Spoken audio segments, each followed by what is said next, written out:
오늘 아까 제가 제목 말씀드렸는데 눈을 예수께 돌려라는 제목으로 마태복음 14장 25에서 32절, 이 사건은 마가복음에도 또 요한복음에도 나옵니다. 우리가 잘 아는 내용입니다. 그래서 한번 쭉 보면서 또 오늘 이 사건을 통해서 우리에게 주시는 교훈이 무엇인가, 좀 더 구체적으로는 나에게 주시는 교훈이 무엇인가, 또 나는 이것을 통해서 어떻게 할 것인가 하는 것들을 한번 좀 생각해 볼 수 있는 그런 시간이 되면 좋겠습니다. 마태복음 14장 25절부터 32절인데 우리 같이 한번 읽어볼까요? 제가 홀수절 읽겠습니다. 우리 성도님께서 짝수절을 같이 한번 읽으시면서, 제가 그 빨간 글씨로 해놓은 건 왜 해놨을까요? 예, 이런 걸 주제로 해서 오늘 말씀을 드리겠다 하는 내용입니다. 그래서 조금 더 신경 써서 거기는 조금 더 액센트를 많이 두시면서 읽으시면 좋을 것 같습니다. 자, 밤 사경에 예수께서 바다 위로 걸어서 제자들에게 오시니, 시작. 제자들이 그가 바다 위로 걸어오심을 보고 놀라 이견을 하며 무서워하여 소리지르되, 예수께서 즉시 이르시되 안심하라, 나니 두려워하지 말라.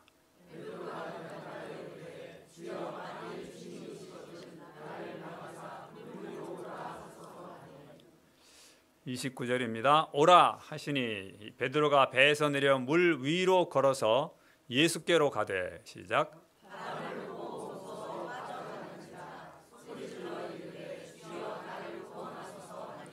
예수께서 즉시 손을 내밀어 그를 붙잡으시며 이르시되 믿음이 작은 자여 왜 의심하였느냐 하시고 배에 함께 오름에 바람이 그치는지라.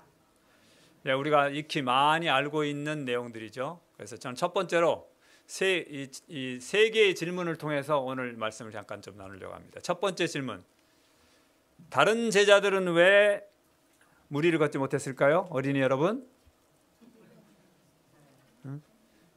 왜? 오케이. 주님인 걸 확신하지 못해서. 유령일 수도 있겠구나. 오케이. 아주 정확한 답인데 제가 원하는 답은 아닙니다. 잘했어요. 자, 왜 다른 제자들은 왜 무리를 걷지 못했을까요? 못 믿어서. 그건 아까 했었잖아.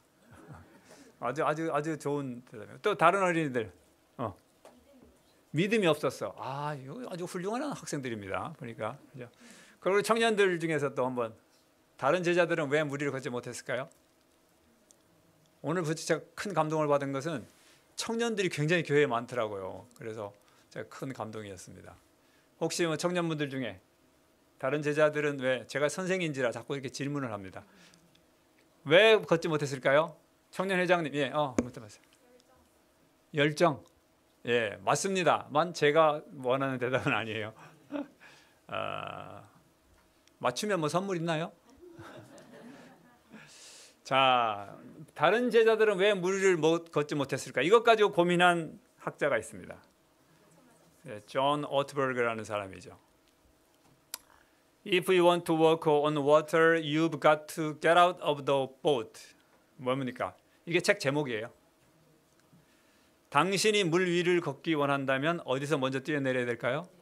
배에서 뛰어내려야 합니다. 그렇습니다. 다른 제자들은 왜 무리를 걷지 못했냐? 안 뛰어내려서 그런 것이죠. 예, 안 뛰어내려서. 그래서 이 제목이, 무리를 걷기 원하면 현재 타고 있는 보트에서 어떻게 해야 돼요? 뛰어내려야 합니다. 그렇습니다, 여러분. 루시 쇼라는 사람이 있습니다. 영국의 여성 작가인데 이 사람이 쓴 책이 또 있습니다. 뭐냐? The Crime of Living Cautiously, Hearing God's Call to Adventure. 뭡니까? 조심스럽게 사는 죄. 인생을 아주 조심스럽게 사는 게 뭐라고요? 죄라는 것이죠. 왜? 거기 부제가 있습니다. 하나님은 뭘로 나를 초청하는데? Adventure, 그죠? 뭐예요? 모험으로 나를 초대하고 있는데, 그 모험으로 초대하는 하나님의 음성을 거부하고서 자꾸 이렇게 너무 조심스럽게, 너무 안전하게 살아가는 것은 뭐라는 겁니까? 죄라는 것이죠. 진짜 실패는 뭐냐? 목표를 이루지 못하는 것이 아니고, 그것이 곧 실패가 두려워 아예 시도하지 않는 것이다. 자, 성도 여러분, 하나님은 우리가 굉장히 멋지게 살기 원하십니다. 또 우리를 그리스도인으로 부르셨다는 것은 세상 다른 많은 사람들보다 더 삶을 아름답고 풍요롭고 멋지게 하기 위해서 우리를 어드벤처로 부르시는데, 우리는 여전히 지금 뭐 하고 있습니까? 배에 머물러 있다. 근데 이 배가 어떤 배냐? 물이 자꾸 새는 배입니다. 그래서 우리 모두는 다 이렇게 어떻게 하고 있었을까요? 이 제자들은 다 물 퍼내고 있었을 것 같습니다. 그런데 그들은 뛰어내리지 못합니다. 왜 그렇습니까? 이 물을 계속 퍼내고 있지만 그래도 이 배가 어떻게 안전하다고 생각하고 있기 때문에, 그런 이 물 아주 고장난 배이지만 여기서 물을 퍼내면서 살아가는 것이 내 삶에 있어서 어떻다는 것이죠? 가장 안정적이다 하는 것이죠. 그렇습니다, 여러분. 우리는 이 땅에 살아가는 동안 언제부터인가 내가 속한 조직, 내가 속한 가족, 내가 지금 하고 있는 어떤 샐러리, 그 다음에 그의 모든 인간관계들, 이 모든 것이 나를 지탱해 준다고 생각했기 때문에 이것을 끊어버리거나 혹은 이것에서 뛰어나가려는 그 같은 용기가 언제부턴가 없어졌고, 가장 중요한 것은 점점 나이가 들면서 그게 점점 더 내 보트가 점점 더 안전해 보인다는 것이죠. 그러나 여러분, 베드로처럼 이렇게 뭐 어찌됐건 간에 이렇게 뛰어내려가지 않으면 그저 남들이 사는 것처럼 보트에서 물 퍼내다가 결국은 죽습니다. 그렇죠? 예. 이 베드로가 조금은 무모하게 보이고 또 어리석게 보이고 또 있을 수 없는, 그렇지 않습니까? 베드로도 이게 뭐 가능하다고 생각했을까요? 예. 뭐 굉장히 힘든 거라고 생각합니다. 그럼에도 불구하고 그가 뛰어내려서 인류 역사상 예수님 말고 딱 한 번 물 위를 걷는, 시간은 얼마나 걸렸는지 모르지만 유일한 사람이 되었습니다. 예. 어디 가서 아마 평생의 자랑에도 충분한 가치가 있는 그 같은 일을 그는 경험한 것입니다. 나머지 제자들은 왜 못했냐? 그것이 베드로가 뛰쳐나갈 때 아우 저도 좀 가게 해주세요, 뭐 이렇게 했었어도 되는데, 뭐 성경에 막 기록이 없는지는 모르지만 적어도 성경적으로 봤을 때는 다른 제자들은 그런 시도를 하지 못했습니다. 그들은 그저 보트에 타고 있고 지금 좀 불편하고 또 이렇게 물을 퍼내는 수고를 계속해야 되지만 그저 이것이 인생이라고 생각한 것이죠. 우리도 그렇지 않은지 모르겠습니다. 우리도 살아가는 동안 어느덧 나도 모르는 사이에 내 보트가 가장 안전한 거야. 근데 지금 이 보트를 타고 있으면 언젠가는 뭐죠? 물이 차서 내 삶이 끝날 것이 뻔한데도 불구하고 이것을 버리지 못하고 물을 이 배 바깥으로 나가지 못한 채 오늘 하루도 살고 뭐 내일도 살고 모레도 살고 1년 10년 살다가 그저 배와 함께 끝나는 것이 인생이구나. 왜? 다른 사람들도 다 그렇게 사니까. 그러나 여러분, 베드로는 좀 달랐습니다. 그렇죠? 그래서 두 번째 질문이 뭘까요? 그러면 베드로는, 다른 제자들이 아니라 베드로는 어떻게 물 위를 걸을 수 있었나? 또 우리 어린이들, 요거는 약간 넌센스가 아니고 진짜 여기 베드로는 어떻게 물 위를 걸을 수 있었죠? 오케이, 오케이, 아주 좋은 대답입니다. 그렇습니다. 조금 다르게 표현하자면 성경에 아주 딱 나와 있습니다. 뭐라고? 베드로가 대답하여 이르되 주여 만일 주님이시거든 나를 명하사 물 위로 오라 하소서 하니 오라 하시니 베드로가 배에서 내려 물 위로 걸어서 예수께로 가되. 베드로는 왜 물에 빠지지 않았어요? 그가 그리스도께로 향하고 있었기 때문입니다. 예. 여러분, 아무 데서나 뛰어내린다고 물 위를 걷는 거 아니에요. 여러분도 지금 가서 뭐 제 말이 거짓 같으면 한번 뛰어내려 보세요. 예. 청평에 가셔가지고 이렇게 배에서 한번 뛰어내려 보시면 제 말이 진리라는 걸 알게 될 것입니다. 그렇습니다. 아무데나 뛰어내린다고 해서 물 위를 걸을 수 있는 것은 아닙니다. 예수님이 계신 쪽, 곧 예수께서 오라고 하신 방향이기 때문에 뭐 한 것입니까? 그는 물 위를 걸을 수 있었던 것입니다. 예수님께서 향하는 사람들은 그 시야가 예수님과 나 사이에 무엇이 있든지 간에 그것을 건널 수 있고 그것을 뛰어넘을 수 있는 길이 마련된 것입니다.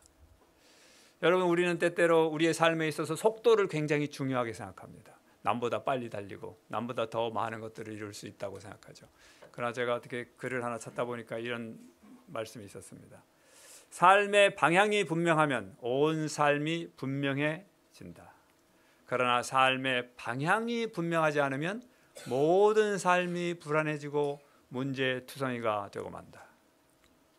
속도라는 허망에서 벗어나야 한다. 조금 늦어도 괜찮다.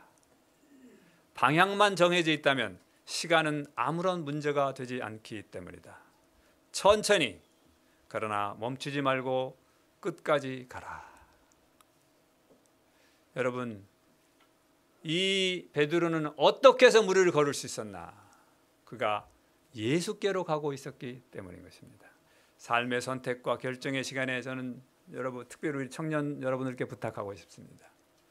우리는 앞으로 많은 것을 선택할 것입니다. 결혼해서 누구를 선택해야, 직업도 선택해야 되고, 아직 학교를 들어가지 않으면 학교도 선택해야 되고, 앞으로 우리가 나름대로의 인생에서 굵직굵직한 선택들을 많이 해야 될 것입니다. 오늘 아침에 일어나서 내가 뭐 밥해 먹을까, 반찬을 먹을까, 이것부터 시작해가지고 그런 아주 사소한 결정부터 인생에서 정말 중요한 결정들을 많이 해야 될 것입니다. 그러나 그럴 때 항상 좀 기억하도록 부탁드리는 것은 인생은 방향이라는 것입니다. 인생은 속도가 아니에요. 남보다 대학 2년 늦게 들어갔다고 해서 아무 문제 없습니다.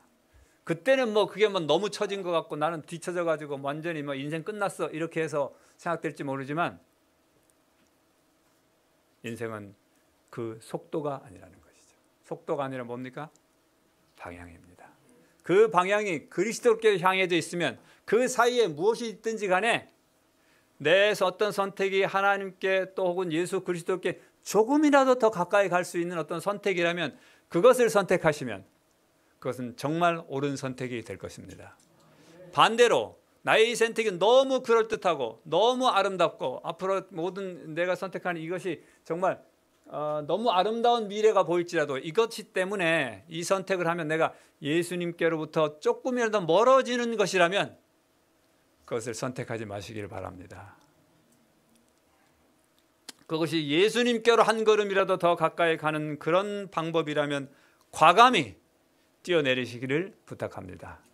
하나님은 오늘도 우리가 그저 보트에서 물 퍼내다가 근근히 그렇게 살도록 계획하지 않으셨다는 사실을 기억하시고 오늘 그 보트가 혹시 예수님께서 우리를 초청하시고 예수님께서 우리를 부르시는 오라고 하신 바로 그 방향이라면 지금 다시 한번 생각해보고 우리의 선택을 그쪽으로 하시는 특별히 젊은이 여러분들 되시기를 간절히 바랍니다. 다 같이 한번 읽어볼까요? 부조화 선지자에 있는 말씀이죠. 다 같이 시작. 하나님께서 인도하시는 길은 사막이나 바다를 통해 나아 있는지 모르나 그 길은 안전한 길이다.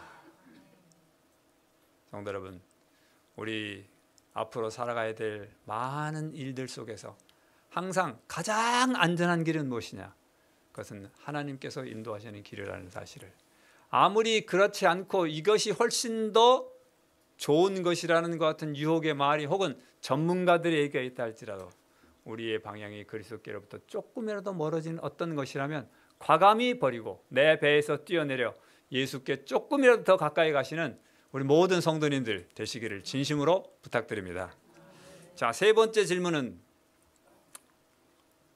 베드로는 왜 물에 빠졌나요? 이건 너무 쉬운 얘기죠. 우리가 늘 설교 말씀에서 많이 듣던 청년회장님 누구시죠? 예, 베드로는 왜 물에 빠졌나요?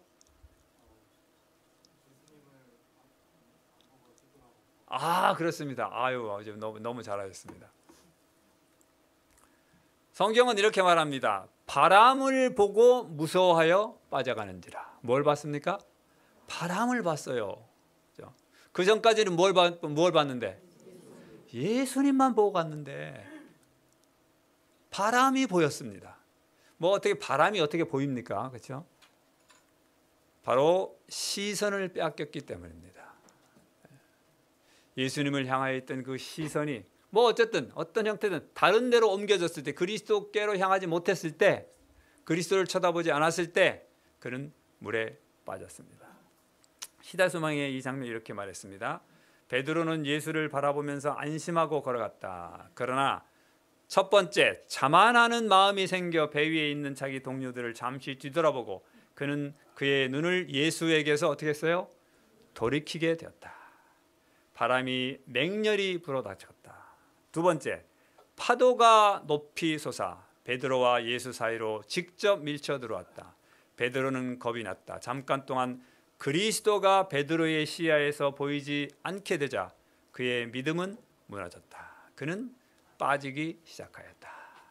자, 첫 번째로 왜 시선을 빼앗겼는가? 여기 말씀하시기를 시대소망에 자만하는 마음이 생겨가지고 자기의 동료들을 잠시 뒤돌아보고 그의 눈을 예수에게서 돌이켰다. 뭘 봤어요? 동료들을 봤습니다. 뭘 본 것입니까? 사람들이 보이기 시작한 것입니다. 그 전까지는 누구만 보였는데? 예수만 보였는데, 예수님만 보였는데 좀 가다 보니까 무리를 걷는 게 신기하지 않습니까? 얼마나 놀라운 경험을 하고 있는 것입니까? 지금 인류 최초로 무리를 걷는, 달나라 간 것만도 참 큰일인데 이게 무리를 걷는 놀라운 사람이 된 것입니다. 그래서 조금 뭐 하고 싶은 생각이 났습니까? 자랑하고, 야, 너 봤지? 야, 너희들은 뭐야, 삶을 그렇게 살아? 뭐 이렇게 자만하는 마음이 생겼습니다. 그래서 누구를 봤는가? 사람들을 보기 시작했습니다. 성도 여러분, 우리의 삶에서 시험에 빠지는 가장 큰 이유는 무엇인가? 우리가 시험에 빠져가지고 허덕허덕 어떨 때는 교회 나오기 싫기도 하고 또 사람 만나기도 싫고 뭐 여러 가지 같은 좀 뭐 우울증까지는 아니더라도 삶을 참 이렇게 좀 기쁘게 하지 못하는 것 중에 가장 첫 번째가 무엇입니까? 인간관계입니다. 그렇죠? 인간관계예요. 사람이 보이기 시작한 것입니다. 우리가 제일 처음 교회에 나왔을 때 제일 처음에 예수님을 알게 되었을 때는 오직 누구만이 보였습니까?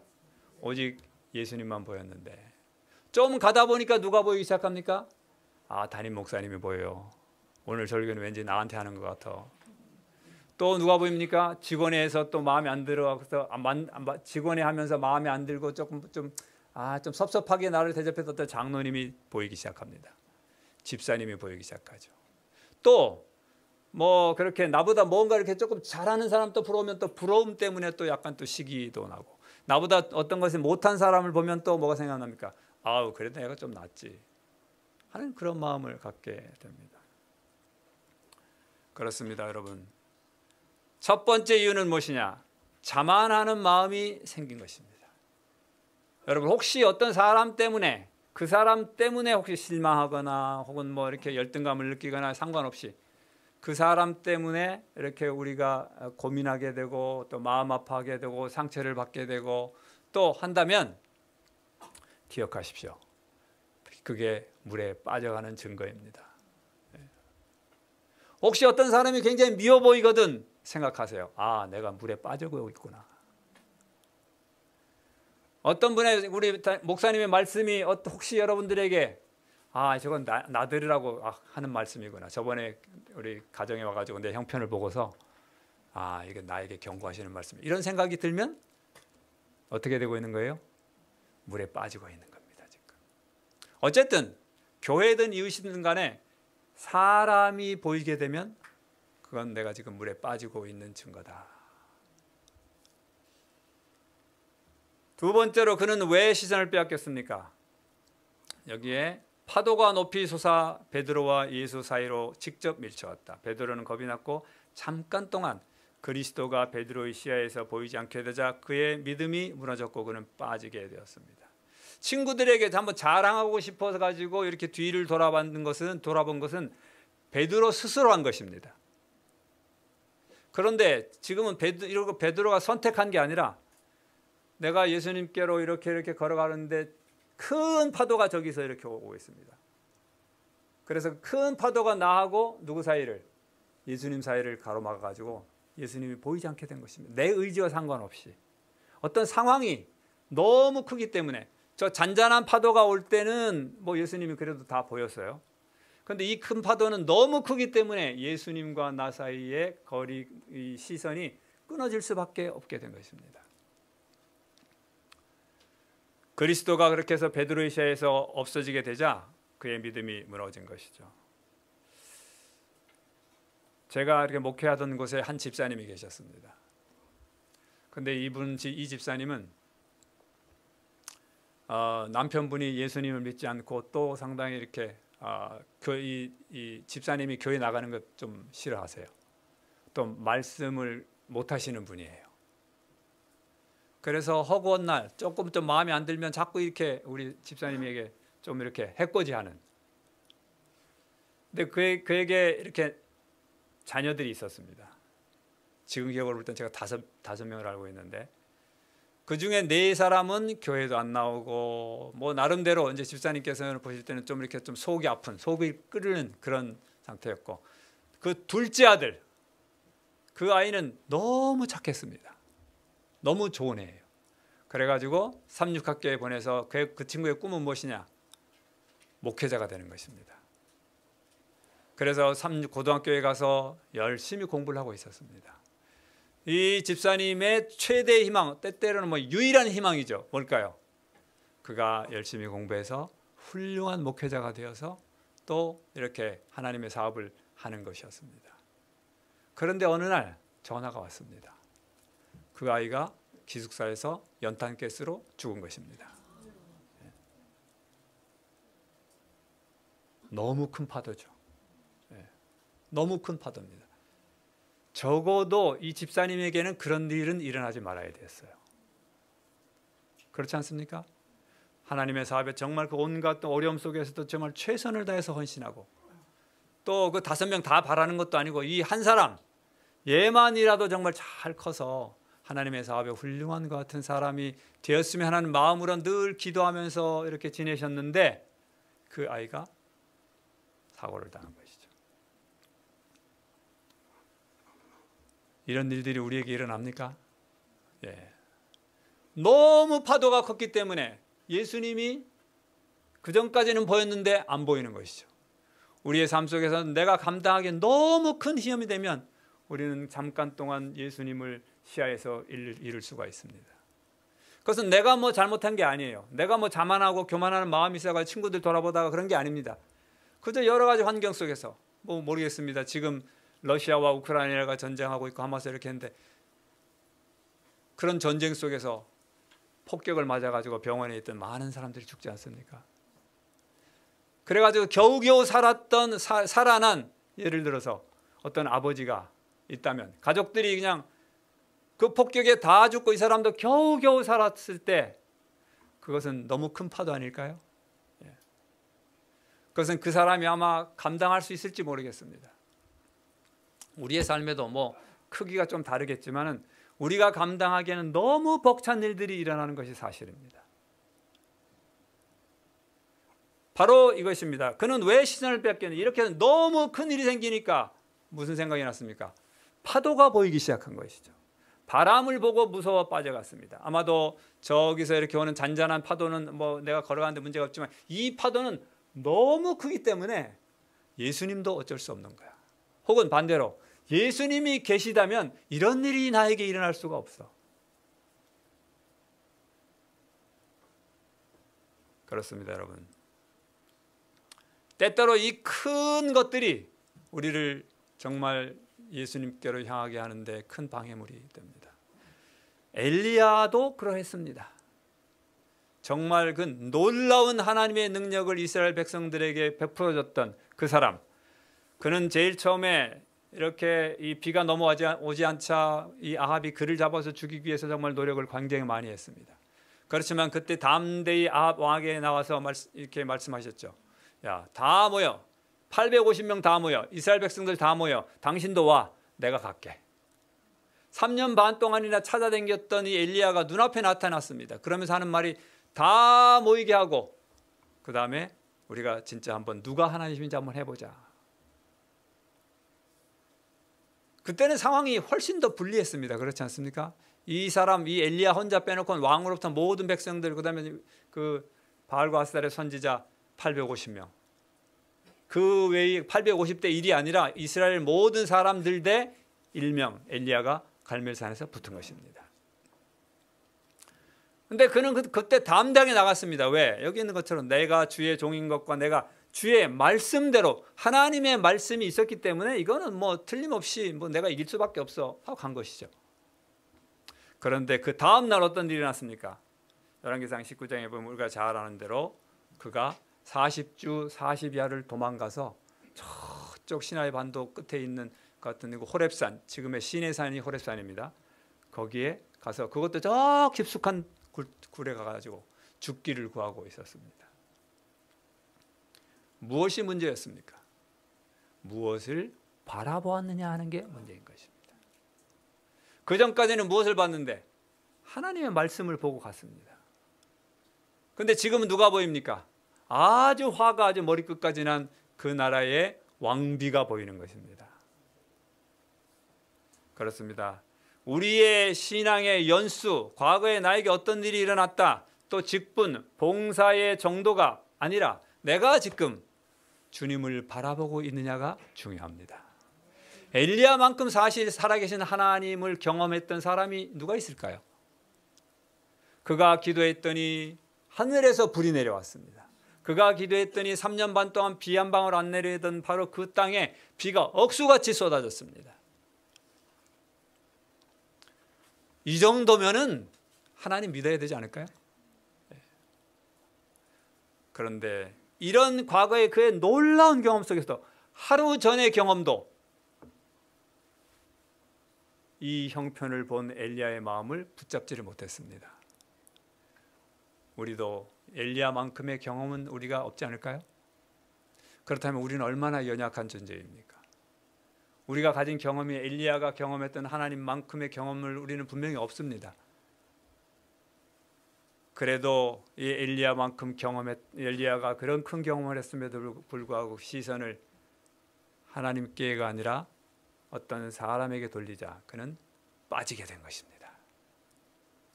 그렇습니다, 여러분. 그러므로 지금의 내 포지션, 신학 교수 믿으면 안 됩니다. 그렇죠? 그 다음에 내가 교회를 30년 다녔어, 이거 믿으면 안 됩니다. 또 내가 뭐 여기서 굉장히 중요한 직분 이거 지금 하고 있어요, 그거 믿으면 안 됩니다. 내가 모태부터 신앙인이야, 이거 의지하면 안 돼요. 혹은 또 내가 다른 교회에 있었지만 정말 하나님의 말씀 아주 확실히 깨닫고서 우리 진리의 불교에 나온다, 그거 믿으면 안 됩니다. 오늘 내가 그리스도를 바라보고 있느냐, 내가 지금 예수 그리스도께 내 시선을 향하고 있느냐 아니냐가 바로 우리의 현재의 모습을 결정한다는 사실을 꼭 기억하시길 간절히 바랍니다. 그렇습니다, 여러분. 그렇게 해서 물에 빠지자. 그거 어떻게 됐습니까? 물에 빠질 수밖에 없었죠. 바람을 보고 무서워 빠져가는지라 소리질러 이르되 주여 나를 구원하소서. 혹시 성도 여러분, 혹시 우리가 다른 사람을 쳐다보거나 또 인간관계 때문에 혹은 경제적인 것들 때문에 또 내가 감당한 큰 파도가 이게 도저히 이건 내가 감당할 수가 없어 하는 혹시 그런 일을 지금 또 경험하고 계시다면 베드로처럼 예수님께 소리를 지르시기를 부탁합니다. 우리가 한번 질러보겠습니다. 주여 나를 구원하소서. 그러면 예수님께서 어떻게 하십니까? 예수께서 즉시 손을 내밀어, 좀 기다렸다 물 좀 먹고 난 다음에 하는 게 아니에요. 그를 붙잡으시며 이르되 믿음이 작은 자여 왜 의심하였냐. 여러분, 우리의 삶 속에서 내 잘못을 했어. 혹시 우리 중에 어떤 분들이 아플 수 있습니다. 아프면 자연히 그런 생각이 들어요. 내가 뭐 잘못했기 때문에 하나님께 벌 주시나, 뭐 이런 생각 듭니다. 또 어떤 것들이 좀 잘 안 풀리면, 또 자녀들에게 어떤 문제가 생기면 내 잘못이 무엇인가를 가장 먼저 생각하죠. 그렇게 생각하는 것까지는 좋습니다. 그런데 그것으로 끝나면 안 돼요. 뭘 해야 됩니까? 예수님께 즉시 소리질러 주여 나를 구원하소서 라고 소리치시기를 간절히 바랍니다. 그러면 예수님께서 어떻게 했습니까? 즉시 손을 내밀어 우리를 구원해 주실 것입니다. 오늘 우리 중에 마음이 아프신 분 계십니까? 여러 가지 어려움들 때문에 비록 몸은 여기 와 있지만 마음은 그 문제 때문에 그 파도를 어떻게 내가 헤쳐나가야 되나, 또 이것을 갖다가 내가 어떻게 감당해야 되나, 혹시 그런 것 때문에 고민하는 여러분 계시거든. 또 우리 시청하시는 여러 성도님들 계시거든. 오늘 우리가 주님께 마음으로 하지 말고 소리를 내서 기도할 때 주님 좀 도와주십시오. 내가 지금 물에 빠져 죽게 됐습니다. 좀 도와주세요. 내 빚 좀 갚아주세요. 또 내 뭐 이렇게 그 인간관계 깨진 그 사람과의 관계가 좀 회복되도록 도와주세요. 우리 자녀 좀 교회 나오게 도와주세요. 간절하게 소리쳐서 주님을 불러보시기를 진짜로 부탁드립니다. 다시 한번 외쳐볼까요? 주여 나를 구원하소서. 예, 그러면 즉시 손을 내밀어 예수께서 우리를 인도하실 것입니다. 때때로 여러분, 우리 주님께서 나와 함께 하셨다는 사실을 우리가 인지하며 살아가다가 삶의 어느 순간에 주님이 보이지 않습니다. 그럴 때라도 기억하십시오. 물결, 보이지 않는 파도 너머에 여전히 누가 계시다는 것을? 예수께서 계시다는 사실을. 하늘에 구름이 꽉 껴서 지금 굉장히 컴컴하지만 그 구름 위에 뭐가 있다는 사실을, 태양이 있다는 사실을 우리는 항상 믿으며 살고 있습니다. 마찬가지입니다. 큰 파도가 그것이 1m, 2m, 3m, 10m든 그것의 파도의 크기는 상관없습니다. 그 너머에 여전히 누가 계시냐? 예수께서 계시고 나는 그리로 향하여 가고 있습니다. 그렇다면 여러분, 주님은 여전히 내 곁에 계시다는 사실을 기억하시면 좋겠습니다. 주님은 여전히 계십니다. 보이든 보이지 않든 느끼든 느끼지 않든 주님은 여기 내 곁에 계신 것입니다. 나를 오라고 하신 분이 나를 끝까지 책임지실 것은 분명합니다. 이런 것들을 믿으시기를 부탁합니다.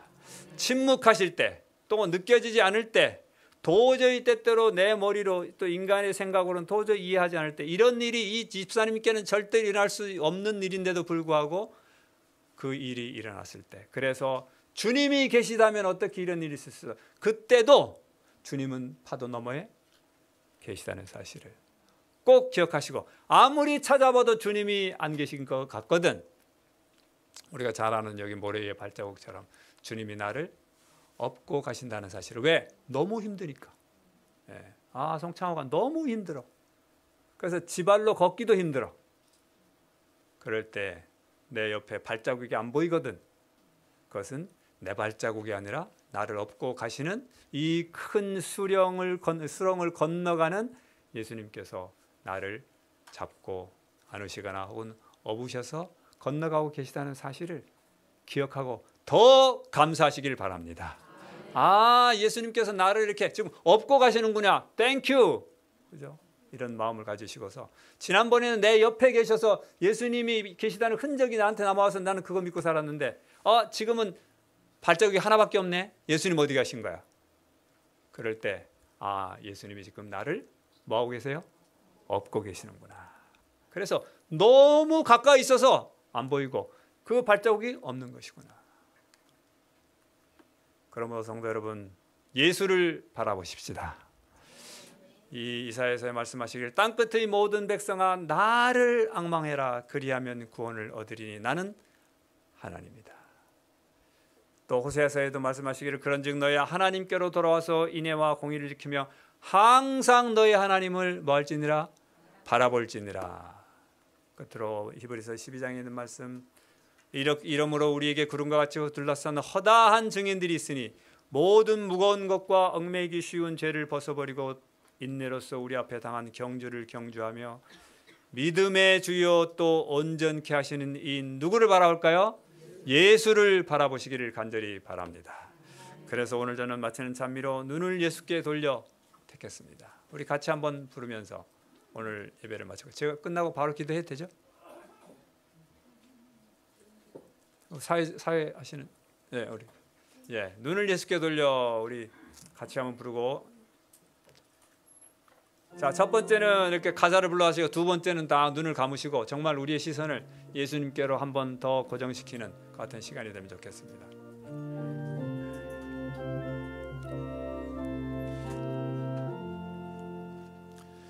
눈을 예수께 돌려 그 얼굴을 주목하라. 그의 영광스러운 광채에 세상 영화는 사라지네. 흐밍으로 하겠습니다.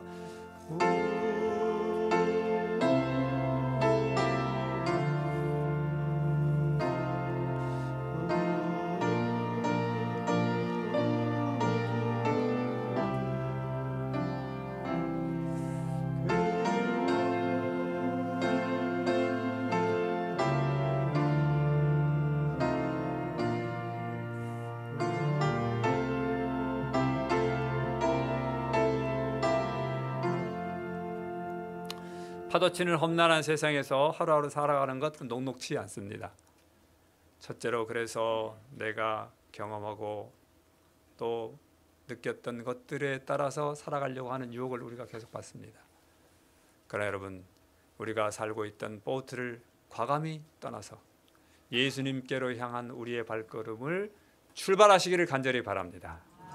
어디로 갈지 잘 모를 때 항상 예수님 쪽을 선택하시고 예수님께 한 걸음이라도 더 나아가는 그런 쪽을 선택하면 반드시 승리할 수 있습니다. 끝으로 우리는 이 땅에 살아가는 동안에 때때로 너무나 큰 파도가 또 내 잘못을 인해서 예수님과 나 사이를 가로막아도 걱정하지 마시고 그 너머에 예수께서 계시다는 사실을 믿음으로 바라보시면서 또 그 길을 향한 우리의 발걸음이 약해지지 않으시기를 간절히 바랍니다. 그럴 때 우리는 마침내 주님과 함께 한번 상상해 보십시오. 이때 뭐 이렇게 이런 사건이 아니고 이 베드로가 정말 예수님께로 다 걸어가 가지고 예수님과 함께 딱 어깨동무 해가지고 아우 정말 멋있었어 베드로 이렇게 하면서 무리를 다 걸어가지고 배로 싹 들어온다면 얼마나 멋있는 장면이 됐을까요? 오늘 하나님은 우리가 예수님께서는 베드로에게 오라고 하실 때 그런 기대를 하셨겠죠? 오늘 하나님께서 우리를 그렇게 멋진 삶으로 인도하고 계실 때 우리가 기꺼이 응답해서 주님께 한 걸음 더 나아가는 우리 모두가 되시기를 간절히 바랍니다.